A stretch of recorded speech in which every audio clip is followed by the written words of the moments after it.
The idea behind group power is what we call rational analysis. That is, if you take the world of technical analysis and the world of fundamental analysis and you overlay them, there's a place between the two where they overlap. In that area, you want to call it the juncture of the sets of technical analysis and fundamental analysis, is what we call rational analysis. So how does that make sense in terms of group power? Well, first, we ask of each stock what group it belongs to, right? Then we calculate the correlation of that stock to that group. And we only include that stock in that group if its correlation is good to the group. This is because many stocks are in fact in businesses other than we think they are. I give a classic example. There was a steel company many years ago that gradually faced competition from not only other U.S. steel makers, but from other steel makers abroad who could make steel cheaper and more efficiently.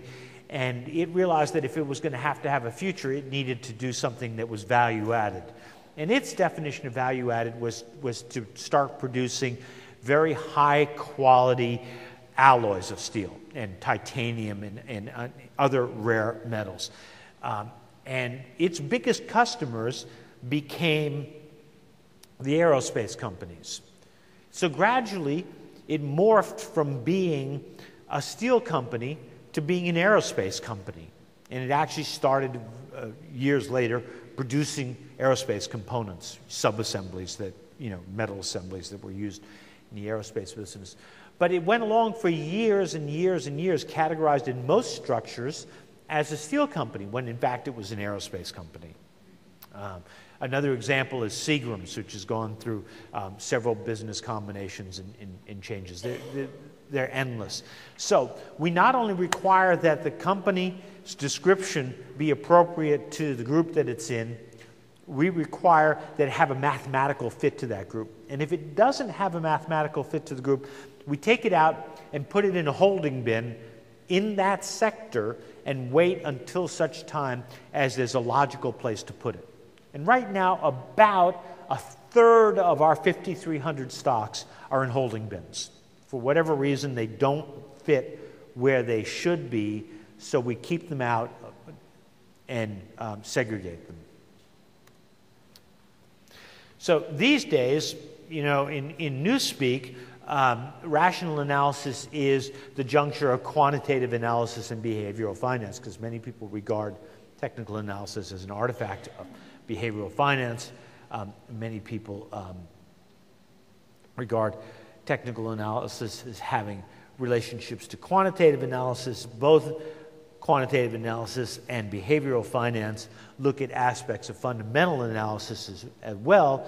So if you just kind of rock back and forth between these two slides, you get an idea of the modern structure. The bottom line is that we try to take advantage of both the fundamental information about the companies and the technical information about the company to produce a superior information structure. And that's what group power is. It's an information structure, right? It's not a categorization for economic purposes. It's not, it doesn't exist for anything else other than to pass information through to the investor. So stocks must fit in groups from both the technical and fundamental perspective. Businesses fit must be good, the technical fit must be good, or it's off to the holding bins. As my daughter, who just graduated from high school, would say, you can go sit in a corner. Right? And we, again, almost a third of our stocks are sitting in a corner. So sometimes when you look up a stock right away, you'll see it's in a group named for the sector. Right? You'll see that some stock is in NC Basic Materials. Well, NC stands for non-correlated. It's our holding bin. So right away you know that this stock doesn't have a good relationship to its group, its sector, or the market. Very often these are stocks that actually have negative correlations to various aspects of the structure. And if you're going to trade them, you need to trade them uniquely. In other words, you need to trade them only on information based on that individual stock. You can't consult the rest of the structure for information from those stocks. And there's one holding bin for each sector. So we have 14 sectors, we have 14 holding bins. Right now, about 1,700 stocks in the holding bins.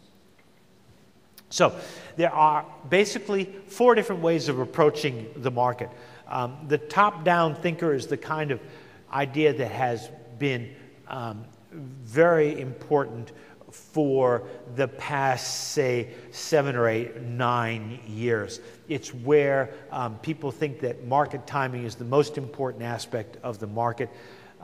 Stocks and funds are only considered after a decision about the direction of the market is made, and there's little or no focus on industry groups or economics.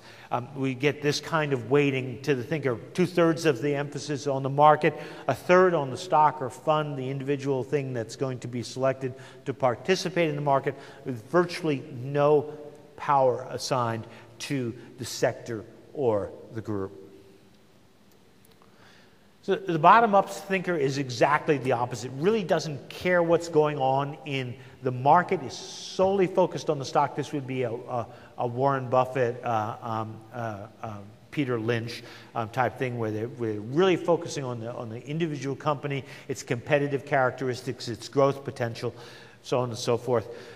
The stock of the fund is paramount, and the rest of it, we just don't pay much attention, except perhaps to the market as a whole for valuation comparisons. Does this stock trade cheap or rich to the market? And this is kind of what they look like.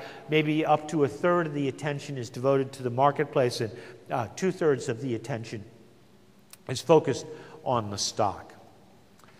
The categorical thinker has really had his day over the past, say,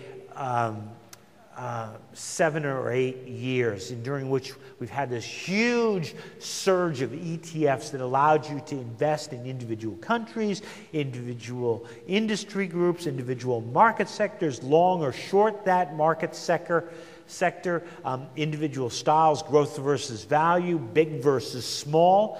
This is the world of the categorical thinker. It's the world of the sector selector. It's the world of the group timer. Little or no market timing or macro input. They just focus on rotating around these different sectors. Often these are market neutral approaches where they actually invest in the individual groups and sectors and short the market as a whole to remove the influence of the market. Often leverage is used here. Individual stocks are ignored, and you get a structure that looks like this. Market, no emphasis whatsoever. Stocks ignored. Half the emphasis on groups, half the emphasis on sectors. Today I'm going to try to convince you to be an ideal thinker. All right? I want you to pay attention to the market. I want you to pay attention to the sector. I want you to pay attention to the group and the stock on an equal basis. It is where you get the maximum value. You're extracting the full amount of information that is available to you and using it. All right, and here's the idea.